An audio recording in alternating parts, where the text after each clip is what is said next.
warahmatullahi wabarakatuh. Selamat datang di kelas rasio bersama Miss Violeta Rajuman. Nah, hari ini kita akan belajar matematika pertama, yaitu bab 1 mengenai bilangan.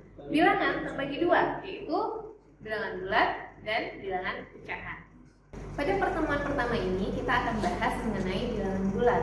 Apa itu bilangan bulat? Padahal bilangan erat kaitannya dalam kehidupan. Contohnya pembagian zona waktu di dunia. Jika sekarang di Greenwich pukul 00.00, pukul berapakah di Papua?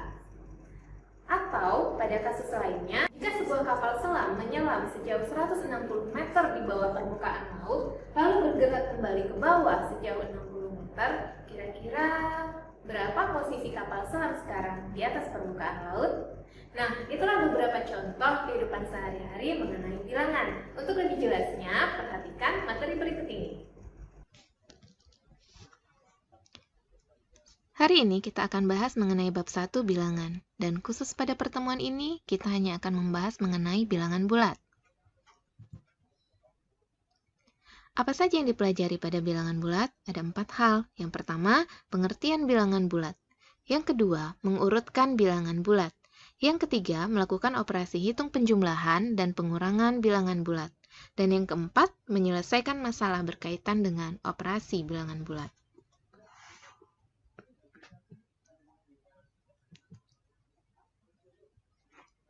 Pengertian bilangan bulat. Perhatikan gambar pada garis bilangan bulat berikut ini.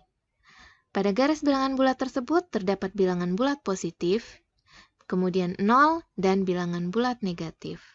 Istilah lain dari bilangan bulat positif adalah bilangan asli, sedangkan gabungan dari bilangan bulat positif dan 0 disebut bilangan cacah.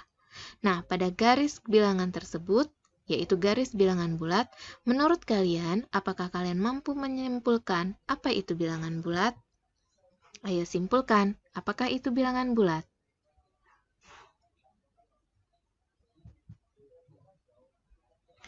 Mengurutkan bilangan bulat.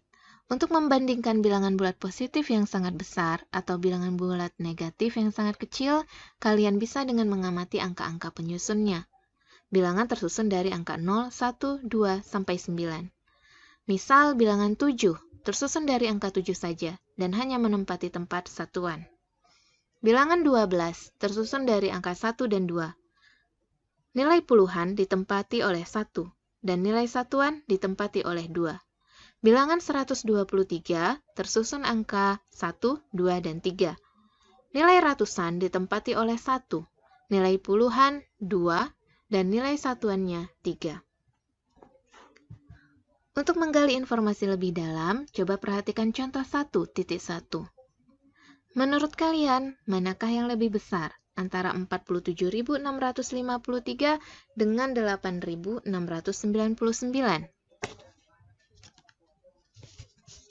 Nah, perhatikan angka penyusunnya. 47.653 terdiri dari 5 angka penyusun dan 8.699 terdiri dari 4 angka penyusun.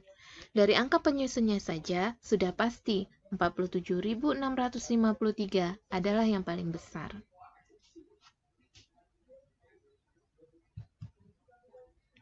Contoh kedua. Tentukan manakah yang lebih besar antara 8.592 dengan 8.631. Dari kedua bilangan ini sama-sama tersusun dari 4 angka. Nah, perhatikan nilai tempatnya. Untuk nilai ribuan sama-sama ditempati oleh 8. Kemudian perhatikan nilai tempat ratusannya.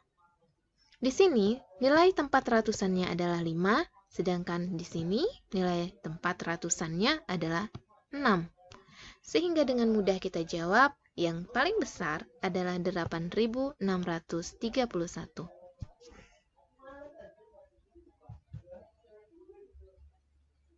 Melakukan operasi penjumlahan dan pengurangan.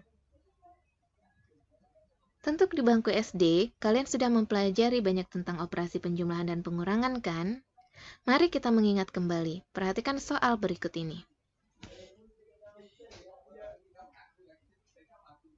Tentu kalian dengan mudah menentukan hasil dari soal-soal tersebut. Pada soal nomor 1 dan 2, posisi bilangan saling berkebalikan. Namun, hasil dari kedua penjumlahan tersebut adalah sama, yaitu 870. Begitupun pada soal nomor 3 dan 4, hasilnya adalah sama, yaitu 680. Kok bisa ya? Kenapa 800 tambah 70 sama aja dengan 70 ditambah 800? Ternyata pada penjumlahan berlaku sifat komutatif.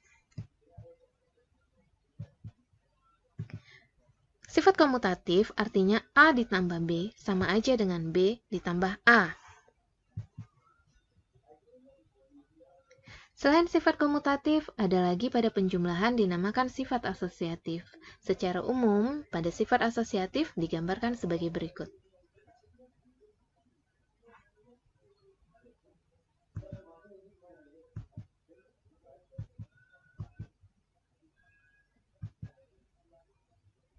Menyelesaikan masalah berkaitan operasi bilangan bulat.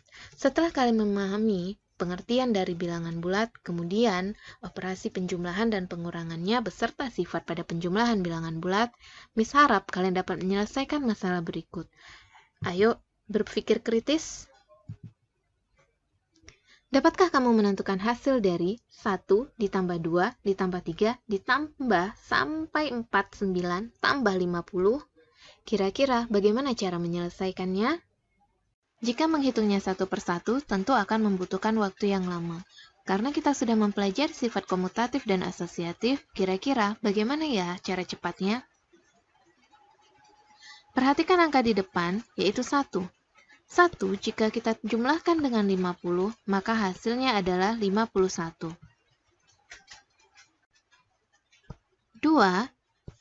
Jika kita jumlahkan dengan 49, hasilnya adalah 51. 3. Jika dijumlahkan dengan 48, hasilnya juga 51. Ada berapa banyak 51-nya? Dari 1 sampai 50, ada 25 kali 51, atau dapat ditulis 25 kali 51 sama dengan 1275. Ya, hasilnya adalah 1275. Setelah memahami materi bilangan bulat, silakan Ananda mengerjakan tugas berikut. Silakan kerjakan tugas ini di buku latihan, kemudian Ananda foto dan kirim ke Google Classroom. Terima kasih atas perhatiannya.